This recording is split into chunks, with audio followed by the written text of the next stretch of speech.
Welcome beautiful Paris Saint Germain family. In today's video, we'll be going through yesterday's 1-0 defeat to Liverpool FC and how Paris Saint Germain completely dominated Liverpool FC in this 11v11 performance. The first thing I want to talk about is something I've been seeing people saying. In the beginning, I thought it was just Liverpool trolls. But after watching some videos, seeing some more tweets and comments, people actually believe this was Arne Slot's plan, and they succeeded with it. First of all, Liverpool tried to play out of the back. I mean, they tried. That was how they were trying to do in the beginning of the game. And, Liverpool, obviously, they are a very counter-attacking side. They do play a lot of long balls and so on, but they do also play out of the back. But early on here, 30 seconds into the game, Alisson gives it to Robertson. Robertson to Jota. Jota finds absolutely no way. Has to give it back to Robertson. And then it's Paris Saint Germain ball. Like, Liverpool were trying. They couldn't. It was just they couldn't. Paris Saint Germain's press and counter-press this game was absolutely insane. Like, we were forcing Liverpool to go long all the game. And then we were winning all the duels against them. Salah here tries to create a counter-attack. Bomb.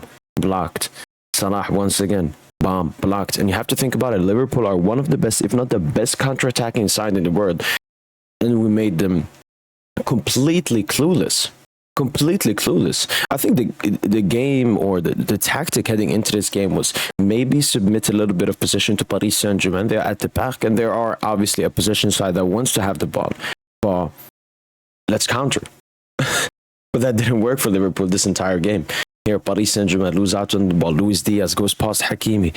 Then Marquinhos, Vitinha already there. Will win the ball back. Then here, Robertson back to Alisson. Too much pressure, has to give it away. It was a totally dominant off-the-ball performance for Paris Saint Germain, and Liverpool couldn't deal with it. This was not an Arne Slot masterclass. This was nothing like that. And sometimes in the beginning of the game, Liverpool tried to press Paris Saint Germain in some instances right here, pressing us from the throw-in. Nuno to Vitinha, Vitinha back to Nuno.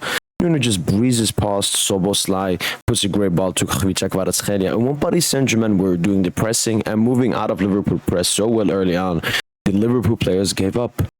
They couldn't do it. They couldn't press and get the ball from us, and they couldn't keep the ball and create attacks. They just couldn't do it because we were so good. This was not a tactic by Liverpool. Paris Saint Germain kept Liverpool to only 30% possession in this game. The lowest by far this entire season. The second lowest was versus City. But when you go into context, you understand it. Against City, Liverpool got 2 goals in the first half, which meant they didn't need that much of the ball. They were leading. And as you can see, XG-wise, they had 0.34 to 0.19 versus City. Despite having less possession, they had more good chances, which means they forfeited possession to, play better. Against Paris Saint Germain, they didn't forfeit possession. They were forced to sit back and camp in their own box. Paris Saint Germain had 3 big chances, 12 shots and 5 shots on target in the first half. Completely. I don't understand how anyone can take that take seriously, that this was some kind of tactic by Arne Slot to survive the storm. No. We forced Liverpool to sit where they were the entire 90 minutes. So please, do not give Slot any prop, or do not try to take any prop away from this Paris Saint Germain performance. Obviously, after that, Liverpool never dared to press Paris Saint Germain again because they knew that would just open up a lot of spaces for Paris Saint Germain. And PSG started creating chances here. A bad ball from a Liverpool player, Paris Saint Germain, good opportunity. Dembooz, Cooks Robertson, Cooks McAllister, puts a great ball in. And one another thing I want to talk about. A lot of people talk about, Alisson saved Liverpool and everything. And yes, that is true. Alisson made a lot of astonishing saves for Liverpool, but it was also us missing huge clear-cut chances. Alisson was never going to save this, but Neves puts it over the bar. Dembele, Cooks McAllister. And that's another thing. The quality difference in terms of talent between Paris Saint Germain and Liverpool was seen in this game. We were winning every single 1v1 duel, both physically and, ball technically. We were just a far superior side. And I will come to a question at the end of the video about this. Dembele here, Van Dijk blocks the shot. And here we obviously have the disallowed goal, Vitinha to Kvara. An insane finish from Kvara. Absolutely insane. I don't know how many players in the world can score this type of a goal with his weak foot as well. Kvara doesn't have a weak foot, but that's not his strong foot.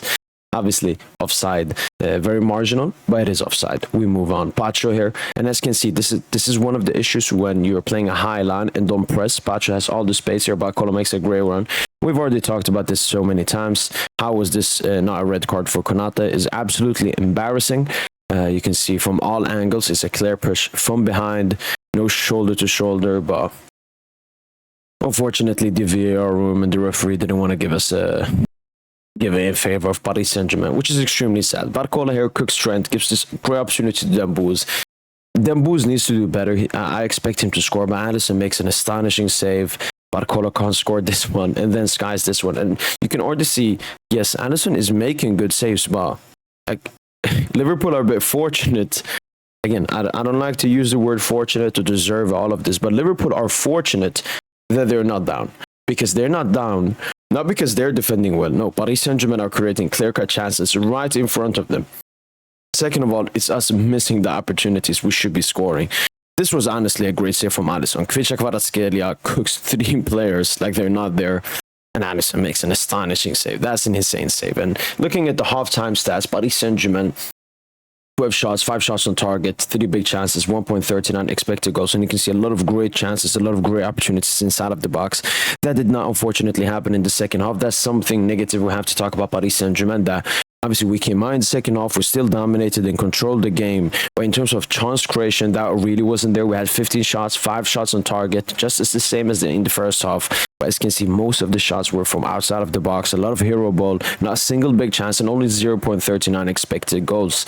Para here with a beautiful free kick. Insane save by Addison. Due here with a great shot. Another insane save by Addison. And these saves, you have definitely to give it to Addison. And obviously, to finish off the game, Addison here makes a great long ball. And look at Marquinhos keeping Nunes on side. Loses the head battle. Nunes to Harvey Elliott. Donna needs to do better. And Liverpool win the game. But as I've said, I don't like that the result has taken away so much from the performance. Because if this was a Champions League final, yeah, I don't think the performance should be talked about anymore because the game is over. This is only a half. This is only a half. And it's also the question I'm going to come to.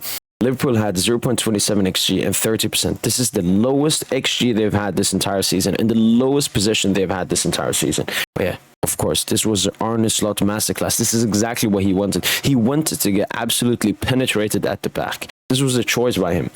This was the first time Liverpool have attempted just 2 shots in a single Champions League match since the 18th of December 2007. First time Liverpool have attempted just 1 shot on target in a single UCL match since 6th of April 2021 versus Real Madrid. That's how garbage Paris Saint Germain made Liverpool. And another thing, a lot of people talked about Paris Saint Germain has such a weak. How will you go to Anfield? How will you play versus Szoboszlai and Gravenberch with Vitinha and Neves? Look at the duels. 67% of the duels we won. It wasn't marginal. It wasn't marginal. It was clear. We won grand duels, aerial duels, and obviously dribbles. Dribbles has a lot about. Paris Saint Germain team is way more technical than this Liverpool team. Has way more individual ability. But even physicality wise and grand duel winning. I was hearing so many delusional takes before, like this PSG team doesn't have athleticism and physicality and everything. Oh my God, man. Nuno Mendes, obviously we cannot forget about him making the Liverpool's best player, the Premier League's best player, the so-called best player in the world look absolutely garbage. Nuno Mendes, 11 out of 12 duels won. Salah is 0 out of 8. Nuno Mendes absolutely pocketed Mohamed Salah in this game. Mohamed Salah lost the ball 16 times. 0 out of 4 successful dribbles and 0 shots on target, and all of his passes were complete garbage as well. Another thing is Alisson Becker, obviously 9 saves, 1.43 XG prevented, 9.4 service score rating. I mean, this was a historical performance. I can't name 4 better goalkeeping performances I've seen in my lifetime. Insane performance from Alisson Becker. And that's why I want to give full prop to Luis Enrique, because he's masterminded this team. He's bought the majority of the players. It's his tactics that have made us play this individual football. But obviously, the individual ability of the players has also made this football work. We've gone through so much this season, so much last season, but we are exactly where we want to be with this team. And the question I wanted to come to was, how can Liverpool fans be so confident for the second leg? How can Liverpool fans watch those 90 minutes and be so confident? The only copium they have is, you're going to go to Anfield. You're going to go to Anfield. Liverpool are not going to be that bad. Liverpool, again, just delusional takes. I do agree. I don't think Liverpool would be as bad, because that was by far their worst performance, in a very long time. But even if they improve their performance, do they still think Liverpool will somehow be better than this Paris Saint Germain team led by Luis Enrique? Do they believe that Liverpool would just magic switch to is the Anfield vibe? I absolutely don't think so. And a lot of people are bringing up the game versus FC Barcelona. Look at the FC Barcelona team. They were playing against Jordi Alba. They were playing against Gerard Piqué. They were playing against Marc-André ter Stegen. Yes, Anfield does have a good atmosphere, especially for big UCL ties. But that won't hide away from Paris Saint Germain being a way better team, way more talented team, way better coach team. I don't understand the delusion and copium from Liverpool fans expecting the game to just be a turnaround and Liverpool suddenly being the best team on the pitch.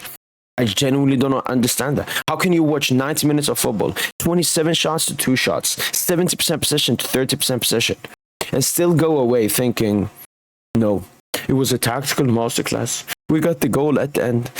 Do you guys understand how fortunate you were that it was a 1-0 result? Do you know that for that to happen again at Anfield, do you know how fortunate you have to be for you guys that to happen twice? Twice you got absolutely dominated and demolished at the Parc des Princes. And you think going to Anfield is going to save you? You think your fans at Anfield is going to save you from what Paris Saint Germain are going to do? The Paris Saint Germain player put out a crazy performance, and they know they can do the exact same. They don't care about Anfield. They don't care about the atmosphere. They don't care about the fans around the stadium. What they do know, what they do care about is they know they are much better, much more talented, and much better coached team than Liverpool FC. That confidence in their head. How do you feel the Liverpool players' confidence going into this game is going to be like? Do you think they're going to be like, we're at Anfield now, we're going to be more No, they know they are the worst team. That's not going to change. I do think that the disparity between Paris Saint Germain and Liverpool is going to be less. I think PSG are still going to be good, but I don't think Liverpool is going to be as bad. But Paris Saint Germain are still going to be the superior team. Just seeing PSG to wear the 4th kit. Jordan Winks versus Liverpool next Tuesday at Anfield. Just seeing Luis Enrique is certain and hold all the players, PSG players that will turn the tire on the knock Liverpool out of Anfield. All PSG players unanimously believe that comeback at Anfield and qualify for the Champions League quarterfinals. I hope every Liverpool fan is ready for what's going to come.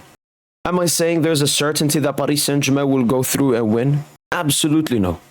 Absolutely no. There are no certainties in football.